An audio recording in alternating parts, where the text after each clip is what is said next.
Welcome back. You are listening to Whissel Wednesdays here on AM 1170. The Answer. My name is Kyle Whissel, your host with Whissel Realty, joined as always by Mr. Jason Hall, the East Village, downtown San Diego Chargers, Mr. Dave Elhoff, Elhoff Wealth Strategies. And so I know I joined the show a little late today, guys, but when I came in, y'all were talking about the Chargers downtown. You got to meet Jerry Sanders at the game, Jason. Super exciting.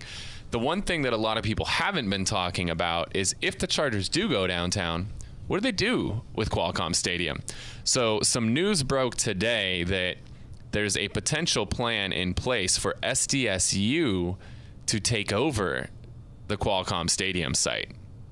If you've been to SDSU or pretty much any college, I swear, college campuses are like casinos. These guys just keep expanding and expanding and expanding.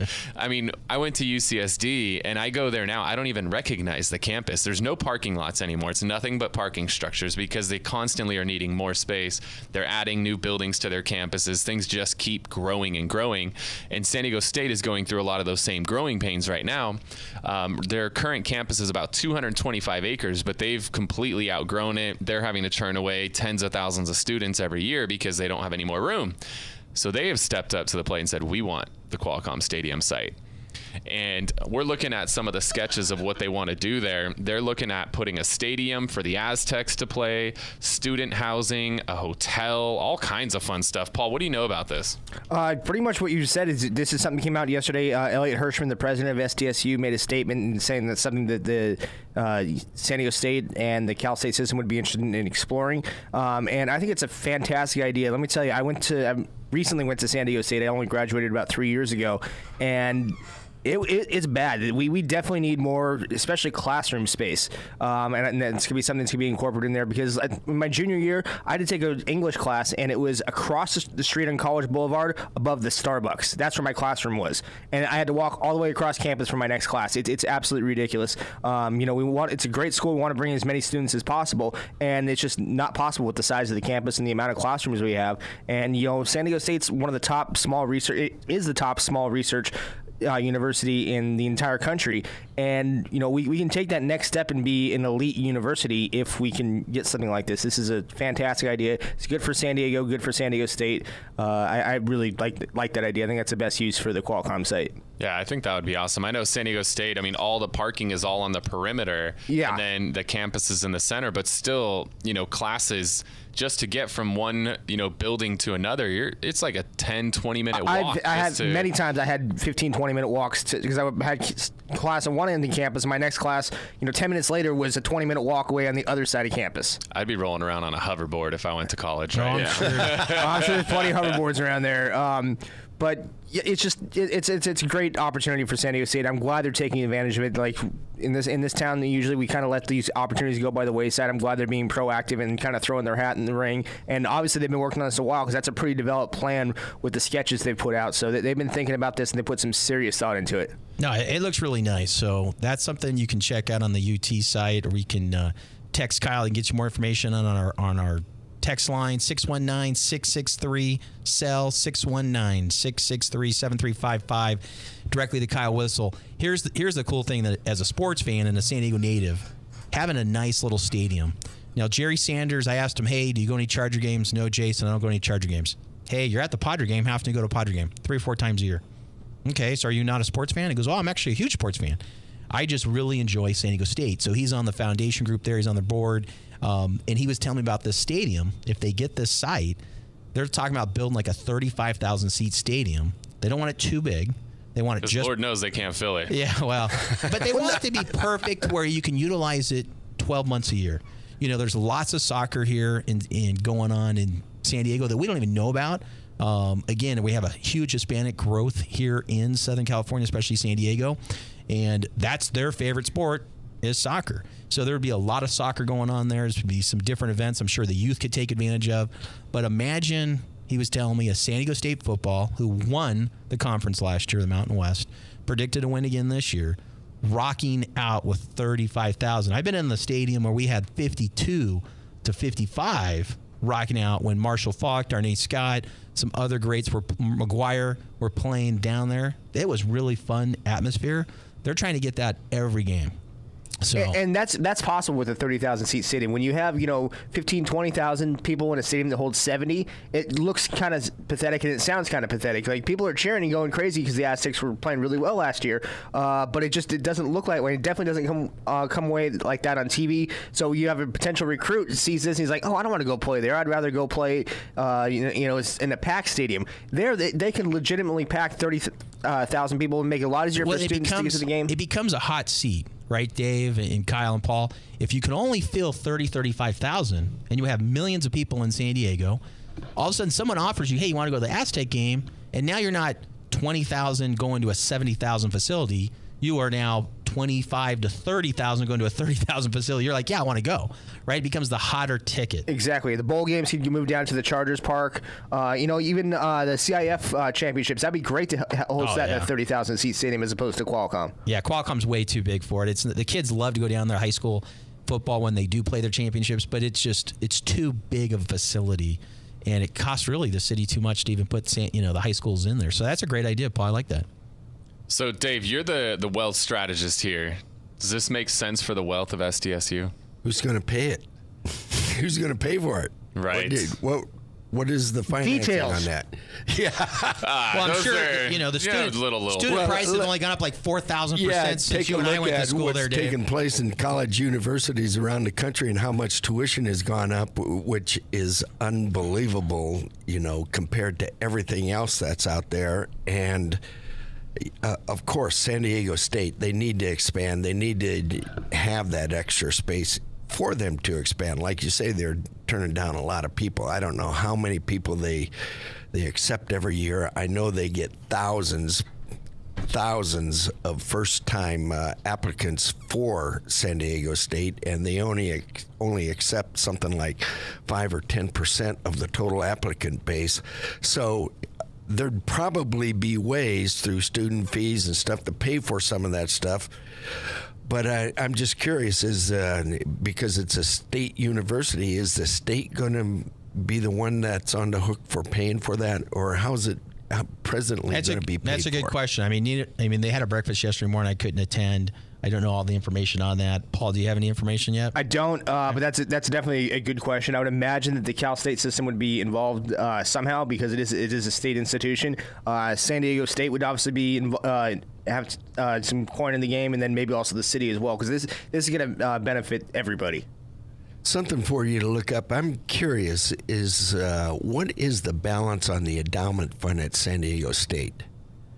You take like Harvard and Yale, they have billions of dollars, and many people are trying to mirror what Harvard and Yale do with their endowment funds and how they invest, because they have historically outperformed the market and outperformed most institutional investors out there. And they have billions of dollars, and yet they are the highest priced universities out there. Yeah, San Diego State's endowment last year was $209 million. Yeah. Not a billion or several billion, but it's a good start. We don't have quite the same alumni either. No.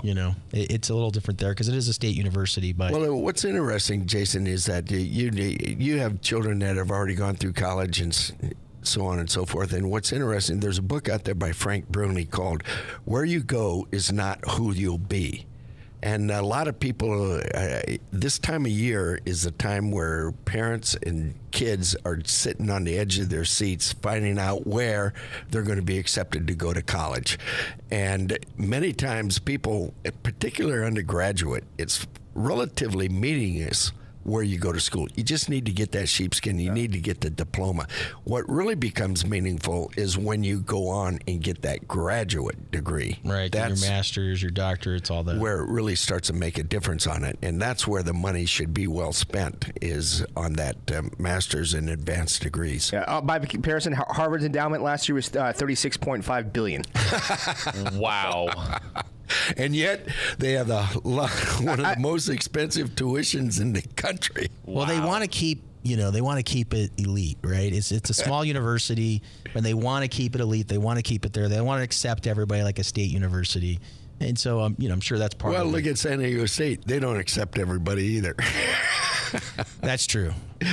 Unreal how it's gotten to be. And that's why for parents out there and students out there that are agonizing over waiting for those college acceptance letters to come in, you need to read this book. It's on audio. It's in paperback. It's Frank Bruni, and it's Where You Go Is Not Who You'll Be.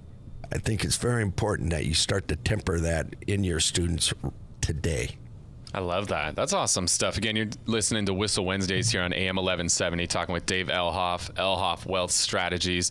So, Dave, we've talked a little bit about this crazy stuff going on with the Chargers, development, SDSU. What's going on with the financial markets right now? Oh, the markets are, well, you look at it, it's January and February were miserable times, but March recovered quite a bit of it. It was one of the best recoveries in the market ever. To recover from what happened in January and February. And the reason why the market is so fluctuating and volatile is the fact that we have uncertainties in it. The election is uncertain. We have bombings in Belgium is uncertain.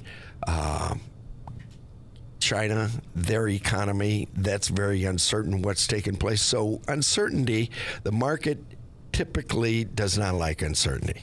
And that's what we typically have right now. And a lot of things are taking place. You take at interest rates being at all-time lows. You know, it's forcing people that in order for them to get a decent return is to take more risk. They can't. 2007, you could invest in a money market or a bank CD and get 4 or 5%. Today, it's nothing. So where literally do people nothing. go? Yeah, literally exactly. Nothing. You almost have to pay them, and you might have to pay them to take your money. Well, in Europe, that's the case in some areas. They do have to pay to take your money into the bank. So what that represents, though, is also opportunity, you know, and that's money that going forward. And two things that I like to talk to people about is, number one, the first defining moment that I want people to understand is the money they have today is the most valuable money they're ever going to have.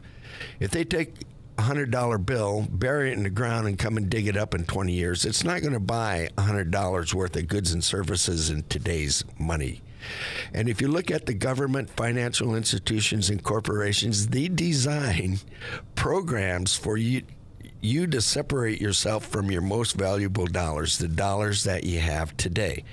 Number two thing that I want people to think about is, due to the aging population, due to the declining workforce, and the way the government's spending money, is that you're probably in the lowest tax bracket you're ever going to be in. And if that's the case, throwing money to the future to be paid at a rate that we have no idea what it's going to be may be a losing strategy. Now, I've been on the show before, and I've talked to you about leverage and borrowing. And right now, for people that are in the home purchasing mode, there's not a better opportunity than there is right now because of the low interest rates. And if it's true that your most valuable money is the money that you have today, paying it back with dollars that are not as valuable in the future is a no-brainer. Now, I wanted people to understand that, number one, it doesn't matter how you pay for things. You finance it. You either lose interest or you pay interest. So if that's the case, the hard dollar cost for these things is the same.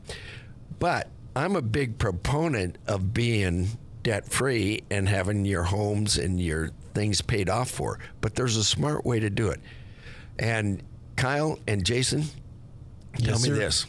If you had $500,000 in mortgage and $500,000 in the bank, have that as a choice, or having your house paid off and having $500,000 equity in your home, which would you choose? I want cash in the bank, but I would be giving it to you to invest it. That's what I would do. But, the point is, between those two options, yes, I would have cash in the bank. Because if you have $500,000 cash in the bank and $500,000 mortgage, are you in debt? Not really. Your balance sheet says no. Right. Your net worth says no. You have that capability. So, and it's a lot more flexibility for you to do something like that. So that's why I encourage people to have strategies to get debt free, but smart ways to get debt free. I like how you tied that in. Dave Elhoff, Elhoff Wealth Strategies, talking about strategies. I love it. If you want to connect with Dave, give us a call, shoot us a text, 619-663-7355, 619-663-SELL. We're going to head to a break. When we get back, Mr. Elhoff, I want to dive deeper into what you started here. You are listening to Whissel Wednesdays on AM 1170, The Answer.